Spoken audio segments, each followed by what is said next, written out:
दरभंगा प्रमंडल के आयुक्त और मेरे मित्र डॉक्टर कौशल किशोर जी, दरभंगा के जिलाधिकारी कौशल जी, यहाँ उपस्थित सभी पदाधिकारीगण, मेरी धर्म पत्नी और सभागार में जितने लोग यहाँ उपस्थित हैं, प्रेस और मीडिया से जुड़े हुए लोग हैं, किसी भी जिले का दायित्व निभा के और एक लंबी अवधि बिताकर जाना निश्चित रूप से वो क्षण होता है जिसमें लोग भावुक होते हैं। कई सारी यादें होती हैं और उन यादों का महत्व तब और भी बढ़ जाता है जब उन यादों में मिथिला की संस्कृति मिली हुई हो, मिथिला की याद मिली हुई हो। मिथिला की मिठास के बारे में सब लोग जानते हैं, यहाँ की परंपरा के बारे में सब लोग जानते हैं, यहाँ की सांस्कृतिक विरासत के बारे में सब लोग जानते हैं और उसकी छाप इतनी गहरी होती है कि बहुत आसानी से उसे मिटाया नहीं जा सकता है। मैं इन सारी यादों को समेट के सहेज के यहाँ से ले जा रहा हूँ, जो मेरे लिए एक धरोहर के रूप में है। मेरे यादों के साथ ये क्षण, ये पल, ये समय हमेशा बना रहेगा। दरभंगा में मेरा ये दूसरा पदस्थापन था। मैं यहाँ पर एज ए प्रोफेशनल, जब मेरा ट्रेनिंग हुआ था 2011 में, मैं यहाँ पे रहा हूँ, तो पहले से मैं इस जगह से वाकिफ था। सौभाग्य की बात थी कि जहाँ आप ट्रेनिंग करते हैं उसी जगह पे जिला पदाधिकारी के रूप में काम करने का अवसर मिले, तो ये अपने आप में एक बड़ी बात होती है, गर्व की बात होती है और एक ऐसा अनुभव होता है जिसे बहुत कम लोगों को मिल पाता है। हम आप लोगों को बताना चाहेंगे कि आपके जो वर्तमान जिला पदाधिकारी हैं, संयोग से ये गौरव इनके साथ भी जुड़ा हुआ है। तो मैं समझता हूँ कि जो प्यार आपने हमें दिया है, जो अपनापन मुझे दिया है, वो आप अपने आयुक्त जो आपके आए हैं दरभंगा प्रमंडल में, जो जिला पदाधिकारी आए हैं, वही प्यार, वही स्नेह आप बना करके रखेंगे। मैं ये दरभंगा वासियों से अपील करता हूँ। इस कड़ी में बहुत सारी चीज़ें रही होगी, बहुत सारी यादें रही होगी। मैं उन्हें खट्टा मीठा कह के नहीं बोलना चाहता हूँ, क्योंकि मैं याद ही नहीं कर पाता कि उसमें खट्टा कौन सा पल। सारे पल मीठे थे, सारे पल अच्छे थे और हर चीज़ से सीखने को मिलता है, जीवन में आगे बढ़ने को मिलता है। और इस विकास की कड़ी में बहुत सारी चीज़ों को हम लोगों ने क्रियान्वित भी किया है और बहुत सारी अभी शुरुआती फेज में, जिसे पूरा होना बाकी है। तो निश्चित रूप से आप सब लोगों का सहयोग मिलेगा तो दरभंगा तरक्की के मार्ग पर आगे बढ़ेगा। और दरभंगा जब भी तरक्की के मार्ग पर आगे बढ़ेगा, मैं यहाँ पदस्थापित रहूँ ना रहूँ, हमें खुशी होगी और मुझे लगेगा कि नहीं, जिस चीज के लिए हम सब लोगों ने मिलकर एक स्वप्न देखा था, एक प्रयास किया था, वो अब साकार हो रहा है, नई ऊंचाइयों को छू रहा है, नई बुलंदियों को छू रहा है। मैं जस्ट आप लोग को बताना चाहूंगा कि एक दिन एयरपोर्ट के विकास पे चर्चा हो रही थी, कब को अंतर्राष्ट्रीय एयरपोर्ट भी दरभंगा बनने जा रहा है और बहुत सारा यहाँ से फ्लाइट बहुत सभी शहरों के लिए खुल रही है, उसका दिनों दिन विकास हो रहा है।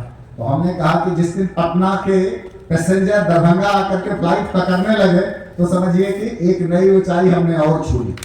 अभी ये सुनने में थोड़ा सा आश्चर्यजनक लगता होगा, थोड़ा अतिशयोक्ति लगती होगी, लेकिन जिस टाइप से दरभंगा अमृतसर एक्सप्रेस हाईवे बन रहा है और उसकी जो गति है, 1.5 घंटे में आप पटना से दरभंगा की दूरी तय कर पाएंगे। जिसका भी टाइम सूट करेगा वो लोग पटना से दरभंगा आके फ्लाइट पकड़ सकता है। तो ये बहुत सारी चीजों पर निर्भर करता है। तो ये एक बड़ी बात है जिसकी दिशा में दरभंगा ने कदम बढ़ाया है। हम लोगों के यहाँ 3D का प्लेनेटोरियम शो आप लोगों ने, बहुत सारे लोगों ने देखा होगा, उसको बना करके भी यहाँ पर शुरुआत हुआ, इस समय में लोकार्पण हुआ। दरभंगा एम्स के बारे में आप लोग जानते हैं और दरभंगा एम्स के निर्माण के क्रम में सौभाग्य की बात है हम लोगों के लिए, पूरे मिथिला वासियों के लिए, दरभंगा के लोगों के लिए, एम्स के निर्माण में उस समय मैं याद कर पा रहा हूँ आपके आयुक्त स्वास्थ्य विभाग में थे और उन्होंने लगातार इस दिशा में काम किया कि यहाँ पर एम्स बने और उसका एक सही रूपरेखा निकल करके सामने आए। बहुत सारी अड़चने थी, बहुत सारे विरोधाभास थे, एक ही सेंटर में 2 बनेगा, DMCH में ही बनेगा कि अलग जगह पे बनेगा।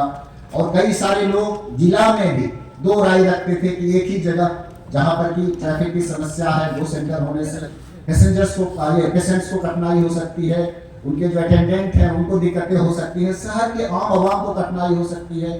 और वो सब मिला करके फाइनली माननीय प्रधानमंत्री जी के द्वारा एम्स का उसके लिए शिलान्यास रखा गया है। तो सब लोग जो जुड़े हुए हैं, जिन लोगों ने उसके लिए सुझाव दिया है, मैं उमेश जी को भी देख रहा हूँ, तो जिन लोगों ने भी सुझाव दिया, जिन लोगों ने इसके लिए प्रयास किया, कई सारे लोग इसमें जुड़े रहे, कुछ सामने रहते हैं, कुछ पर्दे के पीछे रहते हैं, लेकिन योगदान सबका होता है।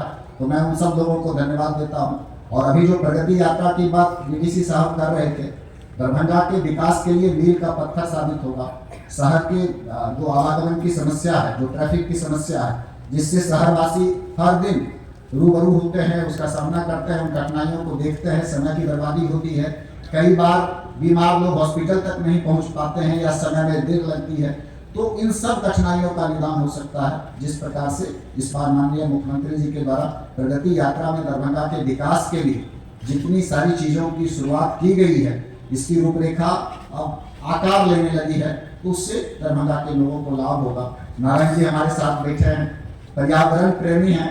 मैं आपको बताऊंगा कि मैं जल जीवन हरियाली मिशन का मिशन डायरेक्टर था, और जल निकायों के बारे में जो मेरी धारणा थी, जब मैं इनके यहाँ एक कार्यक्रम में गया और इन्होंने जिस प्रकार से जल निकायों को परिभाषित किया, मेरी सोच बदल गई। मैं जल निकाय को एक सामान के रूप में देखता था, उसके ब्यूटिफिकेशन को एक दूसरे नजरिए से देखता था। उस जल में रहने वाले जलीय जीव की जो लाइफ है, उसके विकास के जो क्रम है और उसका जो बहुआयामी स्वरूप है, इसके बारे में इन्होंने हमारे दृष्टिकोण को विकसित किया है। तो मिथिला में मैंने बहुत सारी चीजों को देखा है, बहुत सारी चीजों को सीखा है।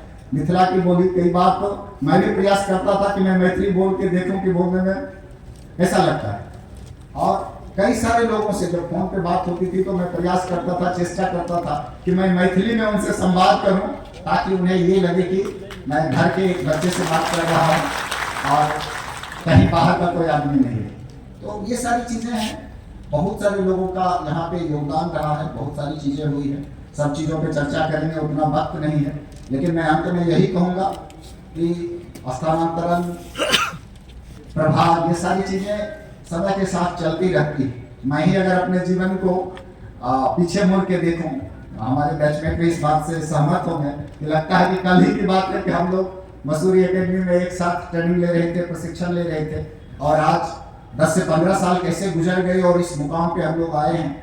तो एक संतोष यही रहता है, जो हम अपने साथ अपना कर्म करते हैं, जो योगदान दे पाते हैं, जो कंट्रीब्यूशन दे पाते हैं, वो एक संतोष हमेशा साथ में रहता है। वो हमेशा मुझे रहेगा, मिथिला की यादें हमेशा मेरे साथ रहेगी। मैं बहुत सारी शुभकामना देता हूँ। मेरी दिली इच्छा यही है कि जब बिहार के सबसे अच्छे जिले का नाम हो, तो विकास के मापदंड पर दरभंगा जिले का नाम सबसे आगे हो। इन्हीं शब्दों के साथ मैं अपनी बात समाप्त करता हूँ। डॉक्टर स्मृति मैडम से अनुरोध करूँगी कि वो भी 2 साल